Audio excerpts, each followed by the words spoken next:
ಹಂಬಿರಾವ್ ಮೋಹಿತೆ 1630ರಿಂದ 1687ರವರೆಗೆ ಮರಾಠಾ ಸಾಮ್ರಾಜ್ಯದ ಅಡಗದ ಸೇನಾಧ್ಯಕ್ಷ. 1630ರಿಂದ 1687ರ ಅವಧಿಯಲ್ಲಿ ಭಾರತದ ಇತಿಹಾಸದ ಅತ್ಯಂತ ಅಶಾಂತ ಕಾಲಘಟ್ಟದಲ್ಲಿ ನಿಷ್ಠೆ ಎಂದಿಗೂ ಕುಗ್ಗದ, ಖಡ್ಗ ಎಂದಿಗೂ ಸೋಲದ ಒಬ್ಬ ಯೋಧ ಬದುಕಿದ್ದ. ಅವರ ಹೆಸರು ಹಂಬಿರಾವ್ ಮೋಹಿತೆ. ಮರಾಠಾ ಸಾಮ್ರಾಜ್ಯದ ಅತ್ಯಂತ ಶಕ್ತಿಶಾಲಿ ಮತ್ತು ದೃಢನಿಷ್ಠ ಸರ್ಸೇನಾಪತಿ, ಮುಖ್ಯ ಸೇನಾ ಕಮಾಂಡರ್. ಅರ್ಲಿ ಲೈಫ್ ಮತ್ತು ಐಡೆಂಟಿಟಿ. ಆರಂಭಿಕ Jeevan. Hambirao Mohite was born in the year 1630. ಹಂಬಿರಾವ್ Mohite 1630ರಲ್ಲಿ ಜನಿಸಿದರು. ಇವರ ಮೂಲ ಹೆಸರು ಹಂಸಜಿ ಮೋಹಿತೆ. ಡೆಕ್ಕನ್ ಪ್ರದೇಶದ ಗೌರವಾನ್ವಿತ ಮೋಹಿತೆ ವಂಶದಲ್ಲಿ ಜನಿಸಿದವರು. ಬಾಲ್ಯದಿಂದಲೇ ಹಂಸಜಿಯಲ್ಲಿ ಅಪಾರ ಶೌರ್ಯ, ಶಿಸ್ತು ಮತ್ತು ಸ್ವರಾಜ್ಯದ ಮೇಲಿನ ಅಡಗದ ಕರ್ತವ್ಯ ಭಾವ ಕಂಡುಬಂತು. Title of Hambirrao. 1674. 1674ರಲ್ಲಿ ಛತ್ರಪತಿ ಶಿವಾಜಿ ಮಹಾರಾಜರು ಹಂಸಜಿ ಮೋಹಿತೆಯ ಅಪರೂಪದ ಶೌರ್ಯ ಮತ್ತು ಸೈನಿಕ ಪ್ರತಿಭೆಯನ್ನು ಅಧಿಕೃತವಾಗಿ ಗುರುತಿಸಿದರು. ಈ ಸಂದರ್ಭದಲ್ಲಿ ಶಿವಾಜಿ ಮಹಾರಾಜರು ಅವರಿಗೆ ಹಂಬಿರಾವ್ ಎಂಬ ಗೌರವ ಪದವಿಯನ್ನು ನೀಡಿದರು, ಅರ್ಥಾತ್ ಶೂರರಲ್ಲಿ ಶೂರ.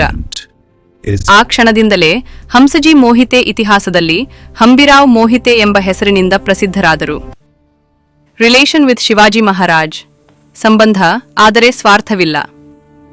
ಹಂಬಿರಾವ್ ಮೋಹಿತೆ ಅವರ ಸಹೋದರಿ ಸೋಯಾರಾಬಾಯಿ ಛತ್ರಪತಿ ಶಿವಾಜಿ ಮಹಾರಾಜರ ಪತ್ನಿಯಾಗಿದ್ದರು.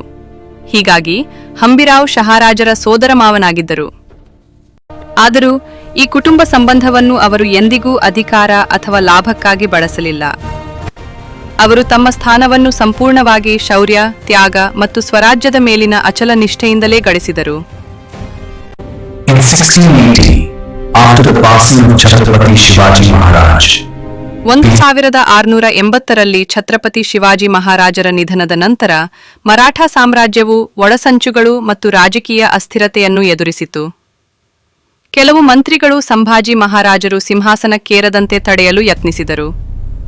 ಈ ಅತ್ಯಂತ ನಿರ್ಣಾಯಕ ಸಂದರ್ಭದಲ್ಲಿ ಹಂಬಿರಾವ್ ಮೋಹಿತೆ ದೃಢವಾಗಿ ನಿಂತರು.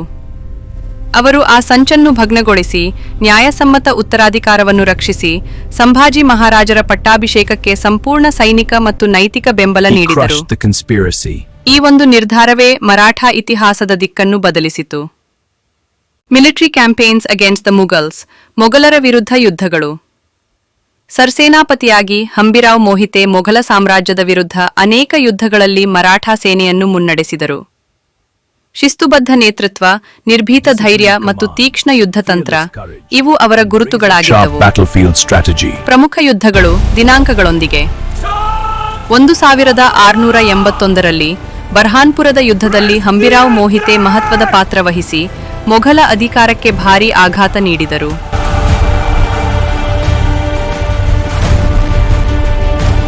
It delivered a crushing blow to Mughal authority. 1683ರಲ್ಲಿ ಕಲ್ಯಾಣ ಭಿವಂಡಿ ಪ್ರದೇಶದಲ್ಲಿ ಅವರು ಮರಾಠಾ ಸೇನೆಯನ್ನು ವಿಜಯದತ್ತ ನಡೆಸಿ ಪಶ್ಚಿಮ ಭಾರತದ ಮೇಲೆ ಮೊಘಲ ಹಿಡಿತವನ್ನು ಮತ್ತಷ್ಟು ದುರ್ಬಲಗೊಳಿಸಿದರು. Battle of Wai. 1687. ವೀರಮರಣ.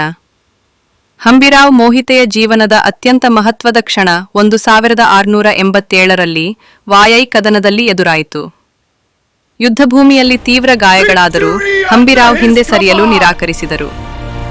ಅವರ ನೇತೃತ್ವದಲ್ಲಿ ಮರಾಠಾ ಸೇನೆ ಮೊಘಲರ ಮೇಲೆ ಜಯ ಸಾಧಿಸಿತು. ಆದರೆ ಯುದ್ಧದಲ್ಲಿ ವಿಜಯ ಸಾಧಿಸಿದ ನಂತರ ಒಂದು ಫಿರಂಗಿ ಗುಂಡು ಹಂಬಿರಾವ್ ಮೋಹಿತೆಗೆ ತಗುಲಿತು. 1687ರಲ್ಲಿ ಸ್ವರಾಜ್ಯದ ವಿಜಯವನ್ನು ಖಚಿತಪಡಿಸಿದ ನಂತರ ಅವರು ವೀರಮರಣವನ್ನು ಹೊಂದಿದರು. ಲೆಗಸಿ ಮತ್ತು ಕಂಟಿನ್ಯೂಯೇಷನ್. ಪರಂಪರೆ. ಹಂಬಿರಾವ್ ಮೋಹಿತೆ ಸೋಲಿನಲ್ಲಿ ಬಿದ್ದವರಲ್ಲ, ಅವರು ವಿಜಯದ ನಂತರ ಬಿದ್ದವರು. ಅವರ ಪರಂಪರೆ ಅವರ ಮರಣದೊಂದಿಗೆ ಅಂತ್ಯವಾಗಲಿಲ್ಲ. ಅವರ ಪುತ್ರಿ ತಾರಾಬಾಯಿ ಮುಂದಿನ ದಿನಗಳಲ್ಲಿ ಮೊಘಲರ ವಿರುದ್ಧ ಹೋರಾಟವನ್ನು ಮುಂದುವರಿಸಿ ಮರಾಠಾ ಪ್ರತಿರೋಧದ ಅತ್ಯಂತ ಶಕ್ತಿಶಾಲಿ ನಾಯಕರಲ್ಲಿ ಒಬ್ಬರಾಗಿ ಹೊರಹೊಮ್ಮಿದರು. His legacy did not end with his death. His daughter Tarabai carried the resistance forward. Conclusion. Forgotten but unbroken. ಮರೆತರೂ ಅಡಗದ ಯೋಧ.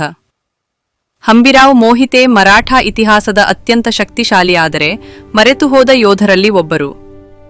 ಅವರು ರಾಜರಾಗಿರಲಿಲ್ಲ, ಅವರು ಸಾಮ್ರಾಟ್ರಾಗಿರಲಿಲ್ಲ. ಆದರೆ ಹಂಬಿರಾವ್ ಮೋಹಿತೆಯಂತಹ ಯೋಧರಿಲ್ಲದೆ ಸ್ವರಾಜ್ಯದಂತಹ ಸಾಮ್ರಾಜ್ಯಗಳು ಉಳಿಯಲು ಸಾಧ್ಯವೇ ಇರಲಿಲ್ಲ.